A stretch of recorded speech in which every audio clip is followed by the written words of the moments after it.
Assalamualaikum warahmatullahi wabarakatuh. Selamat siang. Salam sejahtera untuk kita semua. Salam Rahayu.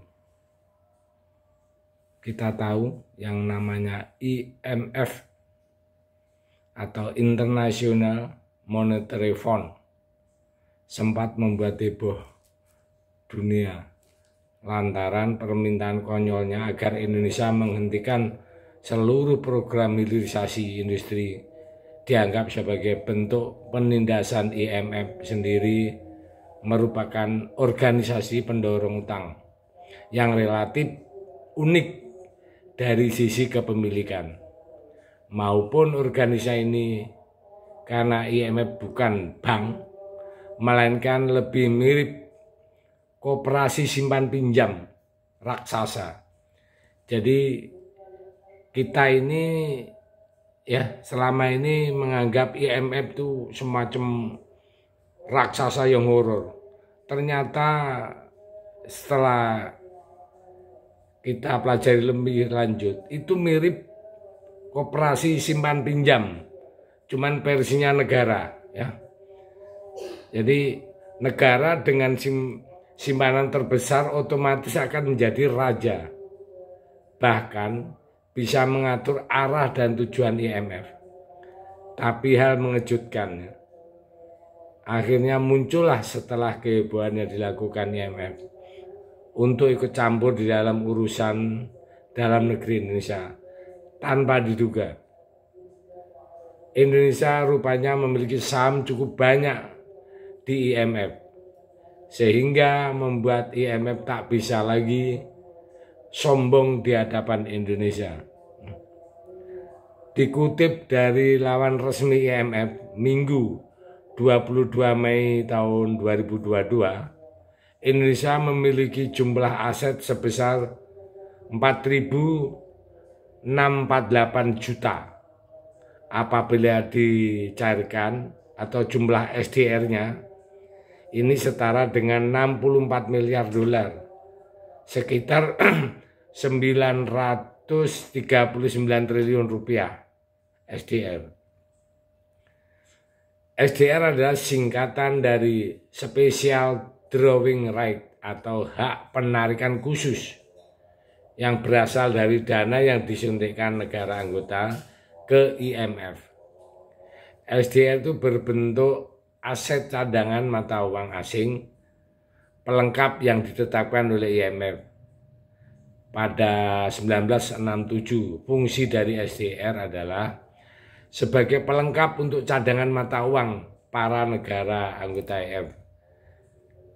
Nilai dari SDR didasarkan pada beberapa mata uang yaitu diantaranya dolar, euro, Jepang, itu yen. Itu ada standar yang digunakan untuk menghitung. Jadi satu hal lagi, cadangan devisa yang dilaporkan Bank Indonesia setiap tahunnya, SDR ini bisa ditarik kapan saja oleh pemerintah Indonesia, tentunya dengan persetujuan IMF lainnya. Juga bisa dikembalikan lagi ke IMF terbaru ya. Jadi baru untuk saya sendiri, rupanya kita ini punya saham di IMF besar ya. Seakan-akan kita itu cuma punya utang, ternyata utang kita sudah lunas ya. Yang terbaru ya, pada bulan Agustus tahun 2021 Indonesia sempat menarik SDR ya, saat itu COVID ya, sebesar 6,31 miliar dolar atau sekitar 90 triliun rupiah lah, untuk mendongkrak cadangan devisa ya. Itu informasi ini dikutip dari laman IMF. Kepemilikan kita yaitu 4,648 juta. Indonesia berhak mendapatkan voting dalam pengambilan keputusan di IMF, yaitu namanya voting power sebesar 9,8%. Indonesia rupanya memiliki suara cukup kuat di IMF. Baru paham setelah ini ya. Jadi kekuatan voting Indonesia relatif signifikan sehingga merupakan negara yang secara langsung bisa mengendalikan organisasi keuangan dunia ini. Untuk diketahui menyumbang dana terbesar IMF saat ini dipegang oleh Amerika Serikat dengan jumlah 8.299 juta SDR dengan kepemilikan voting tower adalah 17,73%. Artinya Amerika nggak besar-besar amat. Ya. Kita 9%, dia 17%. Kita lebih dari separuhnya. Nah, jadi seakan-akan IMF milik Amerika, rupanya tidak. Ya. Indonesia di IMF ini diwakili oleh Menteri Keuangan Sri Mulyani Indrawati dan Gubernur Bank Indonesia ya, Pak Peri Warjio. Kendati bukan pemegang saham terbesar di IMF, jika seandainya Indonesia menarik seluruh sahamnya dalam sekaligus, tentu akan membuat IMF kehilangan dana hingga 9% secara tiba-tiba. IMF juga berpotensi kekurangan dana, bahkan bisa membuat organisasi tersebut ada goyah. Jadi Indonesia rupanya memiliki banyak simpanan kekayaan di luar negeri yang mampu membuat negara lain segan jika mengusik Indonesia.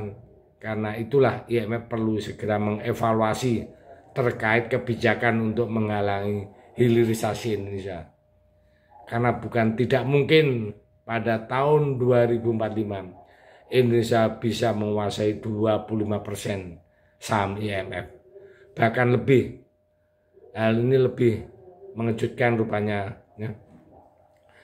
Nah, terkuat selama ini rupanya kita banyak dibohongi ya terkait sumber dana yang dipakai IMF untuk memberikan utang ke beberapa negara berkembang. Sejatinya utang itu malah berasal dari negara-negara berkembang di PBB yang dimanfaat oleh negara-negara maju demi kepentingan mereka. Uang dari dana iuran inilah kemudian diputar oleh IMF, termasuk bunga yang didapatkan. Selain negara-negara maju, banyak juga negara berkembang memiliki saham di IMF. Keanggotaan IMF ini bisa dikatakan memiliki beberapa kemiripan sebagai anggota koperasi. Ya. Jadi singkat cerita, IMF itu mirip dengan koperasi simpan pinjam ya. Nah, sebagai anggota IMF, Indonesia harus menyetor sumber dana mengikut sertaan yang bisa diambil dari dana APBN maupun dari Bank Indonesia. Dari dana yang dititipkan di IMF tersebut, Indonesia juga bisa mendapatkan berupa bunga. Sebaliknya, dengan keutamaan di IMF, Indonesia tentu juga bisa mengajukan pinjaman. Tapi sekarang Indonesia udah lunas, nggak punya utang. Makanya tajinya juga kuat Indonesia. 98% bro ya. Jadi jangan macem-macem. Baru kali ini saya sendiri paham. Oke, saya pikir itu. Terima kasih. Merdeka.